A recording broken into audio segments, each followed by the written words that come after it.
Good evening. तो चलिए शुरू करते हैं 9 फरवरी के इंपॉर्टेंट करंट अफेयर्स को। ओलजास बेक्टिनोव किस देश के नए प्रधानमंत्री बने हैं? इसका आंसर होगा कजाकिस्तान। कजाकिस्तान की राजधानी अस्ताना अस्ताना है। पहले इसकी राजधानी नूर सुल्तान थी और उसके बाद अस्ताना बनी है। यानी पहले भी अस्ताना थी, उसके बाद नूर सुल्तान हुई और उसके बाद फिर अस्ताना बनी है। ऐसे हुआ है। कजाकिस्तान की मुद्रा टेंगे है और इसके राष्ट्रपति कासिम जोमार्ट टोकायेव हैं। अभी जो नई नियुक्तियां हुई हैं उनकी बात करें तो फ्रांस के सबसे युवा प्रधानमंत्री गैब्रियल अटल बने हैं और ये फ्रांस के पहले समलैंगिक प्रधानमंत्री भी बने हैं, गैब्रियल अटल। यमन देश के नए प्रधानमंत्री अहमद अवद बिन मुबारक बने हैं। मलेशिया के 17वें राजा बने हैं सुल्तान इब्राहिम। विश्व बैंक की लॉजिस्टिक परफॉर्मेंस इंडेक्स रिपोर्ट 2023 में भारत किस स्थान पर है? तो भारत को इसमें स्थान मिला है 38वां। इस इंडेक्स के अनुसार भारत 139 देशों में 38वें स्थान पर है। लॉजिस्टिक परफॉर्मेंस इंडेक्स विश्व बैंक समूह द्वारा विकसित एक इंटरएक्टिव बेंचमार्क टूल है। यह देशों के व्यापार लॉजिस्टिक के प्रदर्शन में आने वाली चुनौतियों और अवसरों की पहचान करने में मदद करता है। लॉजिस्टिक की प्रभावशीलता के आकलन के 6 कारक हैं: कस्टम और बॉर्डर मैनेजमेंट, क्लियरेंस की एफिशिएंसी, ट्रेड और ट्रांसपोर्ट इंफ्रास्ट्रक्चर की क्वालिटी, कॉम्पिटिटिवली प्राइस शिपमेंट को अरेंज करने की सुविधा, लॉजिस्टिक सर्विस की क्षमता और गुणवत्ता यानी ट्रैकिंग, फॉरवर्डिंग और कस्टम्स ब्रोकरेज, माल को ट्रैक और ट्रेस करने की क्षमता, स्केड्यूल या अपेक्षित डिलीवरी टाइम के भीतर भेजने वाली शिपमेंट्स की फ्रीक्वेंसी, मोबाइल स्वास्थ्य सेवा किलकारी और मोबाइल अकादमी का शुभारंभ किसने किया है? एसपी सिंह बघेल और भारती प्रवीण पवार ने। इसका आंसर होगा ऑप्शन नंबर सी, इन दोनों ने इसका शुभारंभ किया है। केंद्रीय स्वास्थ्य एवं परिवार कल्याण राज्य मंत्री एसपी सिंह और डॉक्टर प्रवीण पवार ने 7 फरवरी को किलकारी कार्यक्रम को वर्चुअली लॉन्च किया है। यह गुजरात और महाराष्ट्र के स्थानीय लाभार्थियों के लिए मोबाइल स्वास्थ्य पहल है। इस दौरान निःशुल्क ऑडियो ट्रैकिंग कोर्स मोबाइल अकादमी को भी लॉन्च किया गया है। किलकारी का अर्थ है एक बच्चे की गूंज। यह एक सेंट्रलाइज इंटरेक्टिव वॉइस रिस्पॉन्स यानी IVR पर आधारित मोबाइल स्वास्थ्य सेवा है।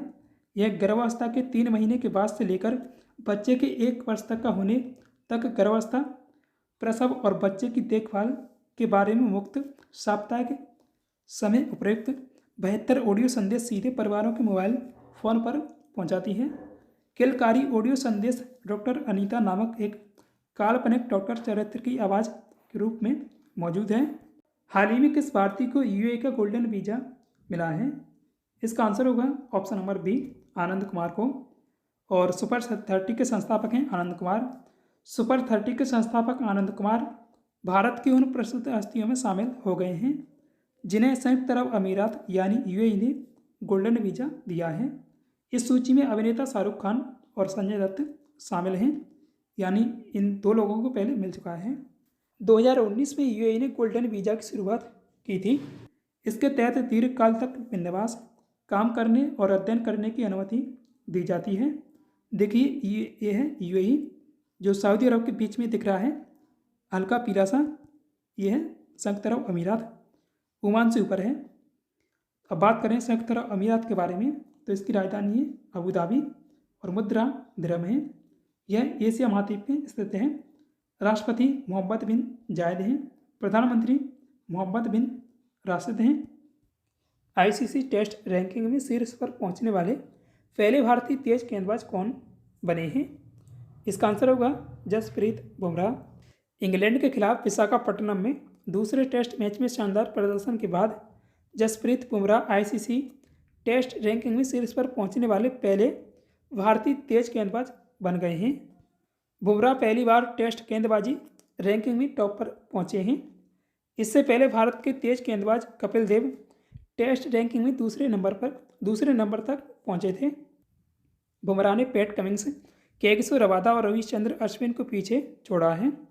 वह टेस्ट गेंदबाजों की शीर्ष रैंकिंग में पहुंचने वाले चौथे भारतीय खिलाड़ी बने हैं। यानी गेंदबाज तो भारत के चौथे हैं, लेकिन तेज गेंदबाज पहले हैं जो शीर्ष रैंक में पहुंचे हैं ICC की में। इनसे पहले बिशन सिंह बेदी, रविचंद्र अश्विन और रविंद्र जडेजा शीर्ष पर पहुंचने में सफल रहे हैं। बुमराह ने इस साल रैंकिंग में अश्विनी की जगह ली है, जो पिछले 11 माह से इस सूची में शीर्ष स्थान पर थे। टेस्ट मैच में 499 विकेट लेने वाली अश्विनी तीसरे स्थान पर पहुंच गए हैं। वहीं दूसरे नंबर पर साउथ अफ्रीका के कैक्सो रवादा पहुंचे हैं। किस देश की अंतरिक्ष एजेंसी नासा ने एक नए ग्रह सुपर अर्थ की खोज की है? तो नासा अमेरिका की एजेंसी है। आंसर ऑप्शन नंबर बी है, अमेरिका। अमेरिकी अंतरिक्ष एजेंसी नासा ने एक सुपर अर्थ नाम के प्लेनेट की एक खोज की है। यह ग्रह पृथ्वी से 137 लाइट ईयर दूर है, यानी पृथ्वी से 137 प्रकाश वर्ष दूरी पर है। नासा ने इस ग्रह को TOI 715b नाम दिया है। नासा के अनुसार इस ग्रह पर जीवन हो सकता है और इसकी सतह पर पानी हो सकता है। यह ग्रह पृथ्वी से लगभग 1.5 गुना बड़ा है और पृथ्वी के आकार का दूसरा ग्रह भी हो सकता है। यदि इस ग्रह के अस्तित्व की पुष्टि हो जाती है तो यह ट्रांजिटिंग एक्सोप्लैनेट सर्वे सैटेलाइट द्वारा खोजा गया सबसे छोटा रहने योग्य क्षेत्र वाला ग्रह होगा। नासा का पूरा नाम national aeronautics and space administration है। इसकी स्थापना डवाइट डी आइजनहावर ने 29 जुलाई 1958 को अमेरिका में की थी और इसका हेडक्वार्टर अमेरिका के वाशिंगटन DC में है। किस देश ने अंटार्कटिका पर अपना 5वां क्वीन लिंग नामक शोध केंद्र या रिसर्च स्टेशन स्थापित किया है? चीन के द्वारा स्थापित किया गया है। चीन का नया रिसर्च स्टेशन क्वीन लिंग अंटार्कटिका में रास सागर के तटीय इलाके पर स्थापित किया गया है। उसने यह स्टेशन ऐसे स्थान पर स्थापित किया है जो अमेरिका के सहयोगी देशों ऑस्ट्रेलिया और न्यूजीलैंड से खुफिया संकलनों को एकत्रित करने के लिए उपयुक्त है। खासकर ऑस्ट्रेलिया के न्यू अर्नहेम स्पेस स्टेशन से रॉकेट टेलीमेट्री का डाटा बीजिंग ने शेयर नियामक चीन सिक्योरिटीज रेगुलेटरी कमीशन के नए अध्यक्ष किसे बनाया है? तो इसका आंसर होगा ऑप्शन नंबर बी, वू क्विंग को। बैंकिंग उद्योग के दिग्गज और संघाई वित्तीय केंद्र के पूर्व उप मेयर वू क्विंग को चीनी सिक्योरिटीज रेगुलेटरी कमीशन का नया अध्यक्ष बनाया गया है। क्विंग ह्यूमन का स्थान लेंगे। हर साल राष्ट्रीय विज्ञान दिवस कब मनाया जाता है? इसका आंसर है 28 फरवरी को।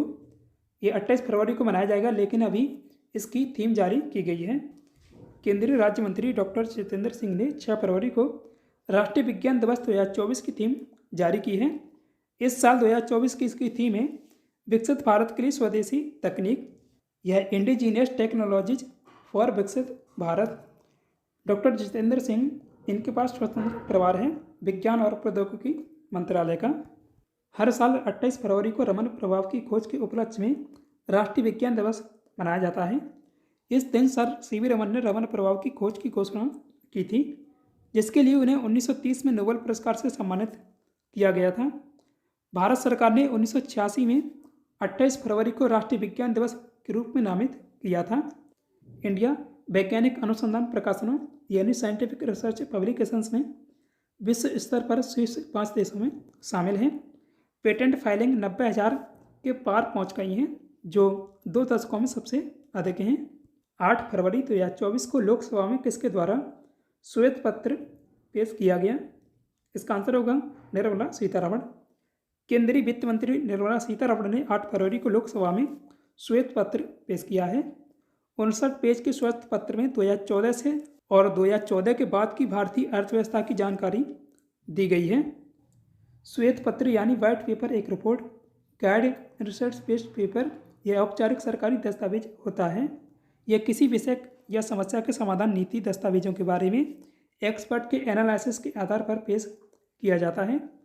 यह सफ़ेद कवर में बना होता है, इसी कारण इसे श्वेत पत्र कहा जाता है। दुनिया का पहला श्वेत पत्र ब्रिटेन में लाया गया था, जिसके बाद गुलाम और आज़ाद भारत में भी श्वेत पत्र लाए गए। ब्रिटेन के PM ब्रिस्टल चर्चिल ने जून 1922 में फिलिस्तीनी मामले पर दुनिया का पहला श्वेत पत्र जारी किया था। इसमें ब्रिटेन सरकार ने अपने अधीन लेकर फिलिस्तीन के भविष्य पर अपनी नीति स्पष्ट की थी। आज के इस वीडियो में इतना ही। कल वाले सवाल का आंसर जानते हैं। देश का सर्वोच्च नागरिक सम्मान भारत रत्न 2024 में किसे देने की घोषणा की गई है? तो 2024 में यह पुरस्कार कर्पूरी ठाकुर और लाल कृष्ण आडवाणी इन दोनों को दिया जाएगा। आंसर ऑप्शन नंबर सी है, ये और भी दोनों। और कर्पूरी ठाकुर बिहार के 2 बार मुख्यमंत्री रह चुके हैं। इन्हें मरणोपरांत ये पुरस्कार दिया जाएगा। लाल कृष्ण आडवाणी एक भारतीय राजनीतिज्ञ हैं। वह भारतीय जनता पार्टी यानी भाजपा के सह संस्थापकों में से एक हैं और राष्ट्रीय स्वयंसेवक संघ यानी RSS के सदस्य हैं। लाल कृष्ण आडवाणी 1998 से 2004 तक देश के सबसे लंबे समय तक गृह मंत्री रही हैं। वह लोकसभा में सबसे लंबे समय तक सेवा देने वाले विपक्ष के नेता भी हैं। 2009 के आम चुनाव के दौरान वह भाजपा के प्रधानमंत्री पद के उम्मीदवार थे। लाल कृष्ण आडवाणी 50वें व्यक्ति हैं जिन्हें देश का सर्वोच्च नागरिक सम्मान भारत रत्न दिया जाएगा। और कर्पूरी ठाकुर भारत रत्न पाने वाले 49वें व्यक्ति हैं। और हाँ, कर्पूरी ठाकुर को जननायक के नाम से भी जाना जाता है, यह उनका उपनाम है, ये भी आप याद रखिएगा। 2015 में आडवाणी को देश का दूसरा सबसे बड़ा नागरिक सम्मान पद्म विभूषण से सम्मानित किया गया था। लाल कृष्ण आडवाणी का जन्म 8 नवंबर 1927 को कराची जो पाकिस्तान में है वहाँ हुआ था। आडवाणी 2002 से 2004 तक भारत के 7वें उप प्रधानमंत्री रहे हैं और देश में अब तक 7 ही उप प्रधानमंत्री हुए हैं, यानी लाल कृष्ण आडवाणी 7वें और देश के अंतिम उप प्रधानमंत्री रहे हैं। देश के पहले उप प्रधानमंत्री वल्लभ भाई पटेल थे कांग्रेस से और इनका कार्यकाल रहा था 1947 से 1950 तक। आज का टेस्ट क्वेश्चन है, विश्व हिंदू परिषद यानी विप के पहले महासचिव कौन थे? तो इसका उत्तर आप कमेंट में कमेंट करिएगा।